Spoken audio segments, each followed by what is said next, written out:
Good morning. सीधा सौदा के आज के इस ट्यूसडे एडिशन में आप सबका स्वागत है। कल के जबरदस्त अपमूव के बाद एक बड़ा सवाल सबके जहन में यह होगा कि फर्दर अपटिक्स बनने हैं भारतीय बाजारों में या सिर्फ एक दिन की टेम्पररी रिलीफ, एक दिन की सिर्फ बढ़िया शॉर्ट कवरिंग मूव्स थे, हम शायद वापस पस्त पड़ते हुए न जाए। तो इंपॉर्टेंट सेशन। और वैसे भी आज मंगलवार के दिन निफ्टी फाइनेंशियल सर्विसेज इंडेक्स की वीकली एक्सपायरी हमारे सामने खड़ी हुई है। टीसीएस के इंपॉर्टेंट नंबर्स पे रिएक्शन देना है। जेरोमी पॉवेल साहब की स्पीच आज शाम को लाइंड अप है। बहुत कुछ हो रहा है आज दिन के दौरान, पर जो क्यूज हैं वो आपकी स्क्रीन पर आए। एसजीएक्स निफ्टी कह रहा है हल्के लाल निशान के साथ या फ्लैटिश नोट पर हम इस मंगलवार के सेशन की शुरुआत करें। एशिया में भी इसी तरह का कामकाज हो रहा है। दरअसल यूएस के बाजार कल जैसा लग रहा था जब हम कामकाज कर रहे थे, तो लग तो ये रहा था कि यूएस में फ्राइडे के अच्छे मूव्स के बाद थोड़े से और इंच अप करेगा। जब हम कल क्लोज हुए तो 1/4 से 2/3% तक का उछाल था तीनों बेंचमार्क्स। एक्चुअल सेशन में क्या हुआ, सारा मोमेंटम बना तो मोमेंटम तेजी का था यूएस में।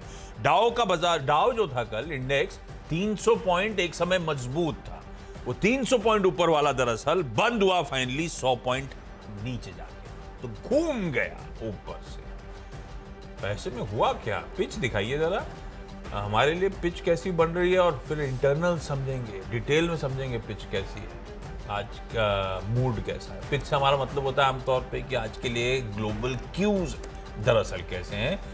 ये तो हरी वाली निकाल दी है, घूमने वाली, ऐसा मामला है क्या? हाँ ऐसा ही है। मतलब कल जैसी पिच नहीं है आज, थोड़ी सी जो है। जब ऐसी पिच होती है, जब ये हरा निकल आता है, तो ये पेस्टिसाइड, वीडिसाइड, हर्बिसाइड ये कंपनी अच्छा करती है क्या? नहीं बल्कि जो कौन सा वीएसटी टिलर के पास हो सकता है कोई कीमोनो घास काटने वाला वो अच्छा कर सकता है। लेकिन आज की पिच जो है ना, वो इस तरह की है कि आप हर बॉल पे नहीं कर सकते। मतलब अक्रॉस द बोर्ड सारे स्टॉक, सारे मार्केट चले, ऐसा नहीं लगता। क्योंकि कहीं कहीं पे बहुत ज़्यादा दिक्कतें, जैसे कि कल फेड के उस 2 अधिकारियों के बयान की वजह से ये हो गया, तो मार्केट नीचे आ गया। और फेड मेंबर्स थे, 2 मेंबर थे। क्या बयान दे दिए? एक अटलांटा के थे, एक सैन फ्रांसिस्को के। दोनों ने, मतलब दोनों की मोटी बात ये कहने की है कि 5% से ऊपर फेड रेट जाएगा और वो पता नहीं है क्या? और वो लंबे तक से सस्टेन करेगा। देखिए, अभी 2 वर्ड सबसे इम्पोर्टेंट हैं, एक रिसेशन और वो पीक रेट कितने दिन तक बना रहेगा, है ना। मान लो कहाँ है और कितने दिन बनी रहेगी। मान लो 5% पर, नहीं पीक भी किसी को नहीं मालूम किधर है। हाँ, वो उसी assumption पे खेल रही है दुनिया। मान लो 5% कर दिया इन्होंने 2 हाइक में, उसके बाद आप अब चुपचाप बैठे हुए 6 महीने तक। तो वो पेशेंस टेस्ट होगा आपका कि 5% पे आप कितनी देर तक झेल सकते हैं। तो उसकी भी चिंता उनको, उसने कहा भी कि ये पता नहीं कब तक ये पीक रेट बना हुआ रहेगा। तो ये 2 बयान है। हालांकि मार्केट को सब कुछ पता रहता है, लेकिन वो पते घबरा इसलिए जाते हैं कि पता नहीं आगे क्या होने वाला, बहुत इस तरीके से है। तो खैर ये वाले बयानों की वजह से मार्केट थोड़ा सा ठंडा पड़ा है। लेकिन ये बात एक बहुत इंपॉर्टेंट फैक्टर जो मैं दर्शकों को बताना चाहता हूँ कि जो एनर्जी प्राइसेस है ना, यूरोप में बहुत तेज़ी से गिरे हुए हैं। मौसम ने साथ दिया उनका, उतनी ठंड नहीं पड़ी है, तो एनर्जी प्राइसेस बहुत नीचे आए हैं। उससे उनको बड़ा रिलैक्स हुआ है। वो हो सकता है काम भी करे। यूएस में भी गैस के प्राइसेस काफ़ी तेज़ी से नीचे आए हैं, फूड के प्राइसेस नीचे आ रहे हैं, तो इन्फ्लेशन तो डेफिनेटली नीचे आ रहा है। तो अब सारा कुछ दारोमदार फेड के ऊपर, कि फेड क्या सोचता है क्या नहीं सोचता है, तो वो अट्रैक्टिवनेस पे ही काम होगा। मुझे लगता है कि पिछा थोड़ा सा, मतलब इसलिए क्योंकि शाम को इवेंट भी है, फेड चेयरमैन बोलेंगे, वो क्या बोलते हैं इस पर बहुत कुछ निर्भर करेगा। तो न्यूट्रल टाइप ही पिच है, लेकिन अगर आपको कोई लूज बॉल मिलती तो आप आराम से 6 मार सकते हैं। और अगर आपने ज़्यादा होशियारी करने की कोशिश की तो क्लीन बोल्ड भी होंगे, या तो स्टम्प कर दीजिए या बहुत आगे बढ़ के मारेंगे तो स्टम्प हो जाएगी। तो इसलिए ज़्यादा स्मार्टनेस दिखाने की जरूरत नहीं है, जैसा मार्केट बिहेव करे वैसा करना चाहिए। हाँ, ठीक बात है। रशिया के लिए सबसे बड़ा डिसअपॉइंटमेंट हुआ होगा इस बार कि यूरोप में ठंड नहीं पड़ी। एक्चुअली है ना, वो कितना रशिया होंगे वो लोग। का डिस्काउंटेड ऑयल पता कितने का? $37.80 पे बिक रहा है, आधा, मतलब बिक रहा था 50%।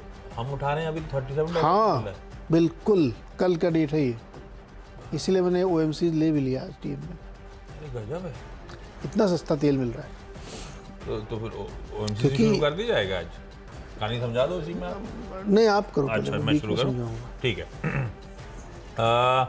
खबरों का फोकस रखा है और कुछ स्टॉक्स भी थोड़े से बीटन डाउन नजर भी आ रहे थे और कंसोलिडेट करने की कोशिश कर रहे हैं। जीएचसीएल का काउंटर जरा स्क्रीन पर लेकर आइएगा और दिखाइए थोड़ा सा उसका मीडियम टर्म पर्सपेक्टिव वाला चार्ट। तो ऑफ हाइज जीएचसीएल इस समय आपको ट्रेड करता हुआ नजर आएगा। खैर केमिकल एज अ स्पेस ऐसे ही पूरी पस्त पड़ी हुई है। जीएचसीएल में अच्छा खासा करेक्शन, उसके बाद अब वो कंसोलिडेशन का जोन। कल एक अपडेट आया, सिर्फ इसीलिए मेंशन कर रहा हूं, कंपनी ने कहा है कि रेगुलेटरी कंसेंट मिल गया है अपने सोडा ऐश, ये मेन धंधा है इस कंपनी का, है ना, सोडा ऐश की जो प्रोडक्शन कैपेसिटी है वो बढ़ाने की। ऑलरेडी 11 लाख टन पर एनम पे खड़ी हुई है, अब बढ़ाकर उसे 12 लाख टन पर एनम करने की तैयारी होती है। कंसेंट आ चुका है तो उस पर कामकाज होता हुआ नजर आएगा। ऑफ हाइज ट्रेड कर रहा था, कुछ लोअर लेवल से रिकवरी के ट्रेड्स प्ले आउट हो रहे थे और खबर भी अच्छी है। देखते हैं कैसा बिहेव करेगा स्टॉक। ग्रीन में रख रहा हूं आज की ट्रेडिंग सेशन में इसको। एक और ऐसी डिसअपॉइंटिंग रहा है ऑफ लेट, कुछ स्ट्रीट बुलिश था इस स्टॉक को लेकर। सोना BLW, मुझे याद पड़ता है जब वो इलेक्ट्रिक व्हीकल्स का चलन, इसकी लिस्टिंग का समय, सब उसकी बात कर रहे थे, कैसे यूरोप में, नॉर्थ अमेरिका में जो इलेक्ट्रिक व्हीकल मेजर्स हैं उनको सर्विस करने का काम। पर ये स्टॉक लगातार, जैसे आपने देखिएगा कैसे करेक्ट हुआ है ऑफ लेट, 480-500 के जोन्स वाला स्टॉक था जो धीरे धीरे करके ऑफ हाइज एकदम से कामकाज करता हुआ नजर आएगा। खैर ये भी जैसे जीएचसीएल था, लो लेवल से कुछ रिकवरी दिखाने की ऑफ लेट कोशिश कर रहा है, लेकिन देखिए किस तरह का परफॉर्मेंस सोना BLW का, वीक विकेट वाला स्टॉक। खैर इस बीच इन्होंने कल अपडेट दिया है कि एक एक्विजिशन कर रहे हैं, बड़ा एक्विजिशन है, 54% तक का स्टेक नोवेलिक नाम की कंपनी है, जो कि मेरे ख्याल से सर्बिया की कंपनी है, जो सोना BLW एक्वायर करने जा रही है। Radar sensors, perception solutions, embedded systems वगैरह बनाने का काम इस कंपनी का ऑलमोस्ट 9-10 मिलियन यूरोज का टर्नओवर खरीदा जा रहा है 40-45 मिलियन यूरोज में, पर अपफ्रंट नहीं, 2 सालों में 3 ट्रांचेस में इसका पेमेंट करते हुए नजर आएंगे। एक एक्विजिशन डिस्ट्रेस टाइम्स में अगर इंटरेस्टिंग, अगर कंपनी एग्रेसिव हो रही है तो मुझे अच्छा लगता है आमतौर पे। अब देखते हैं कैसे प्ले आउट होता है। दिक्कत ये आती है कई बार इस तरह का प्ले आउट होने के बाद एक्सपेक्टेशन से ज़्यादा म्यूटेड उस इकोनॉमी के परफॉर्मेंसेस देखने को मिल जाते हैं, ठंडाई अर्थव्यवस्था पड़ी रह जाती है, तो वो दिक्कत वाली बात है। वो एफसेन मत लगे रहेंगे सोना BLW, लेकिन आज के लिए इस डेवलपमेंट के चलते और ऑफ हाइज इसलिए ट्रेड कर रहा है, इसीलिए ग्रीन लेके चल रहा हूँ। और तीसरा ल्यूपिन पिछले कुछ दिनों से अच्छा मूव दिखा रहा है। कल मैंने टीम में, मुझे याद है, छोड़ दिया था इसको, इसकी खबर आई थी वीकेंड पे कोई ड्रग के अप्रूवल की। कल ये बढ़िया करके गया, बल्कि 1.5% के उछाल के साथ ल्यूपिन कामकाज कर रहा था। ल्यूपिन लेकिन फिर से रडार पे आया तो मैंने कहा अब ले लिया जाए, मेंशन कर दिया जाए, क्योंकि अच्छा मूव लो लेवल से ल्यूपिन का स्टॉक दिखा रहा है। यूएस एफडीए की वीकेंड पे एक मंजूरी की खबर थी जिसपे हम ऑलरेडी रिएक्ट कर चुके हैं।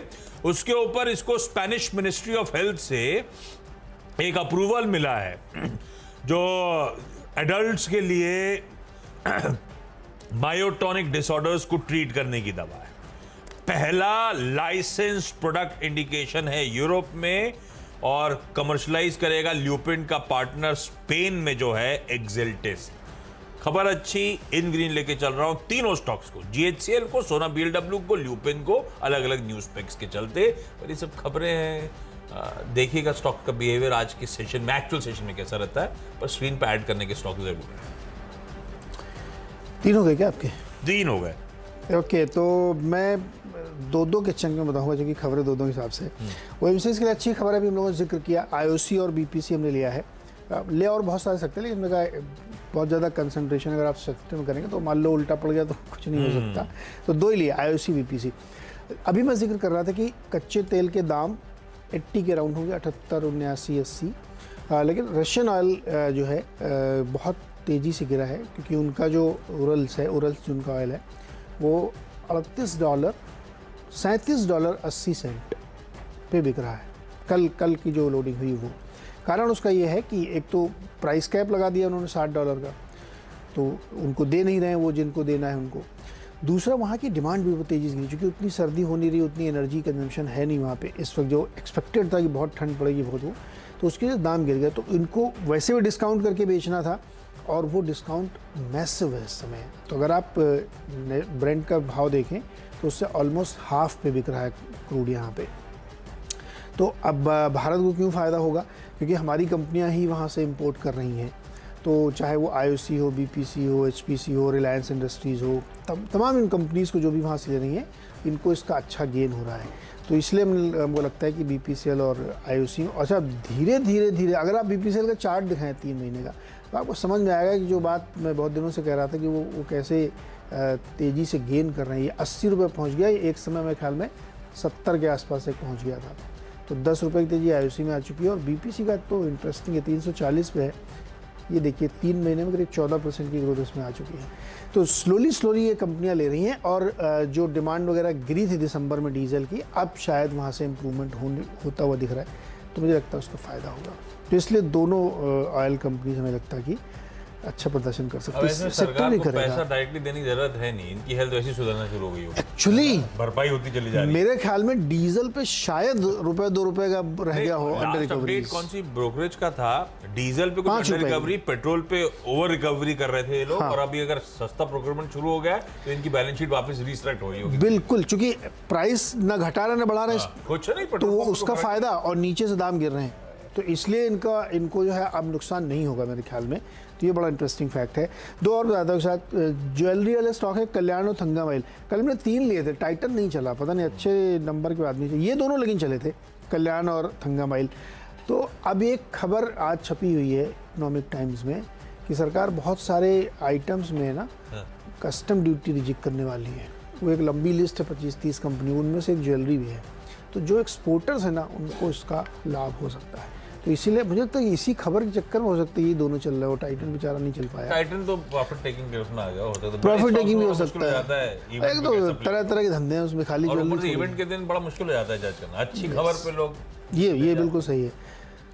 तो मुझे मोमेंटम चेस किया जा सकता है, इनका अच्छा चले थे ये दोनों। तो ज्वेलरी के 2 स्टॉक यहाँ पर। मैं ऐसा इसलिए कर रहा हूँ कि एक स्टॉक मेरे पास भी ऐसा आने वाला है, अच्छी खबर के दिन पता नहीं कैसे रिएक्ट करेगा। TCS है क्या?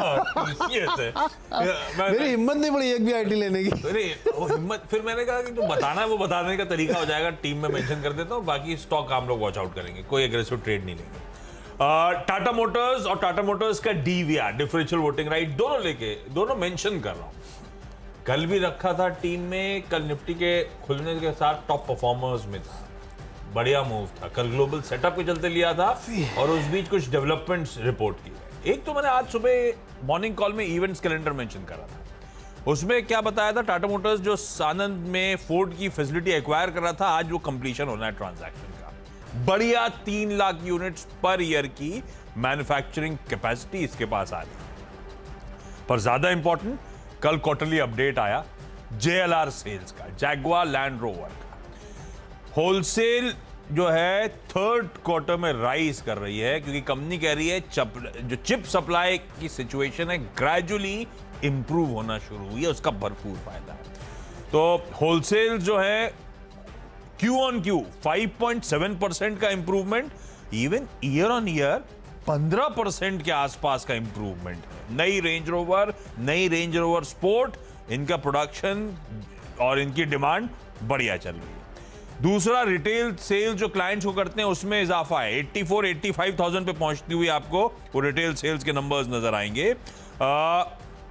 6% साल दर साल उसमें इंप्रूवमेंट। रिकॉर्ड ऑर्डर बुक की कंपनी कह रही है 2,15,000 यूनिट से ज्यादा की है, जो कि स्ट्रॉन्ग क्लाइंट डिमांड रिफ्लेक्ट करती है। और ये जो रेंज रोवर्स की मैंने नाम लिए थे, नई रेंज रोवर स्पोर्ट, डिफेंडर, इन सब को लेकर खासा ट्रैक्शन बन रहा है, इसीलिए रिकॉर्ड ऑर्डर बुक की कंपनी ने अपडेट किया। टाटा मोटर्स का DVR दोनों ग्रीन रख रहा हूं, पिटे हुए स्टॉक्स हैं।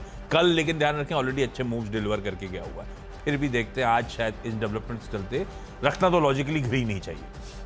अब आ गया छठा स्टॉक और वो रखा है, आज ऊपर नहीं रखा, मैंने थोड़ा नीचे कर दिया, टाटा कंसल्टेंसी सर्विसेज। दिक्कत ये है कि कल 3-3.5% का उछाल आ चुका है। फ्राइडे को 3% गिरा था और कल 3.25% वापस बाउंस बैक कर गया है। नंबर से पहले वो तेजी थोड़ा सा क्वेश्चन मार्क। अब मैं ऐसे ग्रीन ले रहा हूं, पर आपको वॉच आउट करने की जरूरत होगी, क्या फर्दर ऐड करते हैं लोग या फिर 3-3.25% जिन्होंने लॉन्ग किया भी है वो इवेंट के बाद मुनाफा वसूली करना है, देखना पड़ेगा। मैं क्यों ग्रीन ले रहा हूं मैं समझा देता हूं। TCS के नंबर्स में सबसे इंपॉर्टेंट था, सब लोग क्या देख रहे थे, पहली IT कंपनी है, रेवेन्यू पे डेंट पड़ेगा। पिछले दिसंबर 3% कांस्टेंट करेंसी ग्रोथ थी। सब मान रहे थे इस बार आधी हो जाएगी, 1.5% कांस्टेंट करेंसी ग्रोथ आएगी। आई कहां पे? 2.2, 2.25%, 1.5% एक्सपेक्टेशन, 2.2% की कांस्टेंट करेंसी ग्रोथ, एक्सपेक्टेशन से कहीं बेहतर। तो कंपनी ने डिलीवर करके दिया आपको टॉप लाइन के फ्रंट पे, जिसको स्ट्रीट क्लोजली वॉच आउट कर रहा था। लोगों को क्या बुरा लगा? मार्जिन उतने नहीं सुधरे। हाँ, ये सच है, 75 बेसिस पॉइंट मार्जिन सुधरने की उम्मीद के सामने 50 बेसिस पॉइंट मार्जिन सुधरे। सेकेंड क्वार्टर था, मार्जिन में क्यू ऑन क्यू इंप्रूवमेंट आया, और कंपनी अभी भी कह रही है कि हम फिर भी 25% के मार्जिन के साथ 2023 को एग्जिट करेंगे, एग्जिट मार्जिन। तो मतलब यहां से मार्जिन की और इंप्रूवमेंट आएगी, कोई कंप्लेंट नहीं होनी चाहिए उसको लेकर। डील विंस 7 से 9 बिलियन डॉलर्स की बात करते हैं, 7.8 बिलियन डॉलर्स की डील विंस दिखाई इस क्वार्टर में। हाँ, क्यू ऑन क्यू थोड़ा सा सब डाउन ट्रेंड है 8.1 के सामने, पर कोई कंप्लेंट नहीं, उस बैंड में आता हुआ ये नंबर आएगा। तो बेसिकली नंबर्स में ऐसा कोई बहुत बड़ा पॉजिटिव नहीं है, अगर लेकिन डर था कि कुछ बुरा होगा, वो डर नहीं रहा। एक्सपेक्टेशन से हर पैमाने पे नंबर्स इन लाइन या टैड बेटर ही नंबर। अच्छी बात आइसिंग ऑन द केक कि 75 रुपए का वो डिविडेंड डोल आउट भी होता हुआ नजर आएगा, पर वो ठीक है, वो आईटी कंपनीज कैश रिटर्न करने के अलग अलग तरीके ढूंढती रहती हैं। नंबर्स इंपॉर्टेंट थे, टॉप लाइन इंपॉर्टेंट थी, डिलीवर हुआ, पर अभी भी आउटलुक को लेकर क्वेश्चन मार्क है, क्योंकि अभी सब जानते हैं पेन अब तो शुरू हुआ है यूएस में, हो सकता है सब्सिक्वेंट क्वार्टर्स में आए, लेकिन अगर डर इस क्वार्टर में आने का था तो ऐसा कुछ नहीं हुआ। मैनेजमेंट की कमेंट्री भी ठीक थी, वो स्पेसिफिकली कह रहे थे कि कोई डिमांड एनवायरमेंट मटेरियल चेंज नहीं हुआ है, यूएस और यूके का बाजार बढ़िया दिखा रहे काम, तो कोई दिक्कत नहीं आई नंबर्स पे, इसीलिए ग्रीन रख रहा हूं। पर एक दिक्कत यह है कि कल 3.25% उछल गया, बस ये रीजन। अगर नंबर्स एनालाइज करने होते मुझे, स्टॉक नहीं चला होता तो मैं इसको वैसे भी ग्रीन रखता, ऊपर रखता, छठे पायदान पर रखता। ओके, अगले मेरे दो स्टॉक हैं, एक्सिस बैंक और आईसीआईसीआई बैंक, और ये मैंने रेड में रखा है। रेड में इसलिए रखा है कि बैंकों की जो पूरी तस्वीर इस समय दिख रही है ना, वो प्रेशर वाली है, उसमें कोई शक नहीं है। और अब जिस तरीके से डिपॉजिट ग्रोथ को लेकर के कंसर्न्स खड़े हो रहे हैं, वो एक चिंता का कारण है, क्योंकि लिक्विडिटी थोड़ी थोड़ी अब सिस्टम में ज़रूरी हो रही है, तो उसके लिए आपको ये प्रेशर बनता हुआ दिखेगा। वैसे भी ये स्टॉक बहुत चल चुके हैं। एक चीज़ हमने जो सुबह डिस्कस की थी 7 बजे वाले शो में, कि अगर भारत से पैसा निकल के चाइना की तरफ जा रहा है, जो एक फैक्ट है, तो फिर वही निकलेगा जहाँ पैसा बना है लोगों का, मतलब FIIs का जहाँ पैसा बना है, तो वो डेफिनेटली इन्हीं सब में बना है। बैंकिंग सेक्टर अंधाधुंध चला है, वहीं पैसा बना, वहीं प्रॉफिट बुकिंग हो रही है और वहीं से पैसा निकल रहा है। तो मुझे लगता है ये प्रेशर भी और आगे बिल्ड होगा, और उसके फंडामेंटल रीजंस भी हैं कि ब्याज दरें बढ़ रही हैं, डिपॉजिट रेट भी बढ़ रहा है, तो निम आपका 2-3 महीने में ख़त्म हो जाएगा, जो भी बहुत ज़्यादा तेज़ी से बढ़ रहा था, तो उसका असर होगा। इसलिए हमने दोनों बैंक रेड में रखे, मुझे लगता है प्रेशर रहेगा इसमें। छोटा सा ब्रेक ले लें, 6 स्टॉक हो गए, लौट के आते हैं, फिर अगले 4 बताते हैं।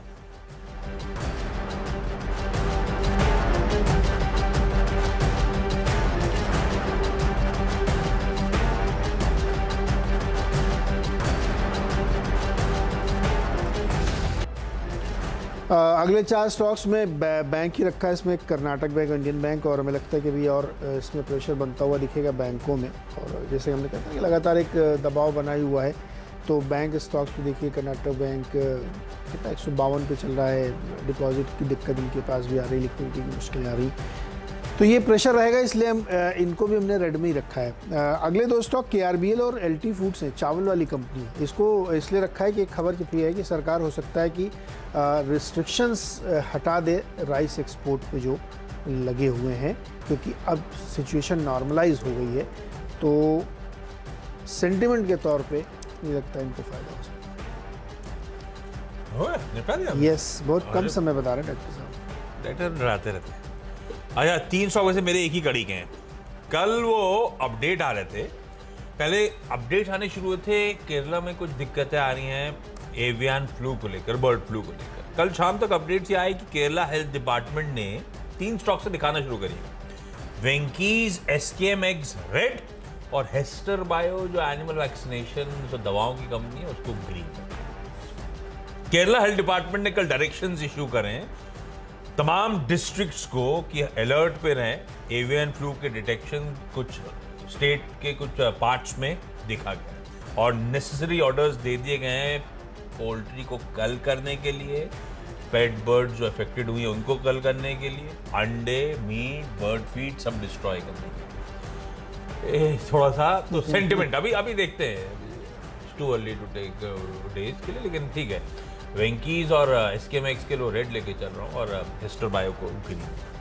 और एक जाते जाते, क्योंकि इन्होंने राइस एक्सपोर्ट की इंटरेस्टिंग डेवलपमेंट बताया है, चमनलाल सेठिया एक्सपोर्ट। हालांकि ये स्टॉक बढ़िया दिन ईयर हाईज के आसपास ही खड़ा हुआ है, देखते हैं आज किस तरह से बिहेव करता है, लेकिन खबर सेक्टर के लिए बढ़िया, सेंटिमेंट पॉजिटिव, इसीलिए चमनलाल सेठिया के साथ टीम को एंड कर रहा हूं। महारानी बासमती राइस वाली कंपनी। ब्रेक का समय, ब्रेक के उस पार जब लौटेंगे तो टीम्स का एक क्विक रैप अप।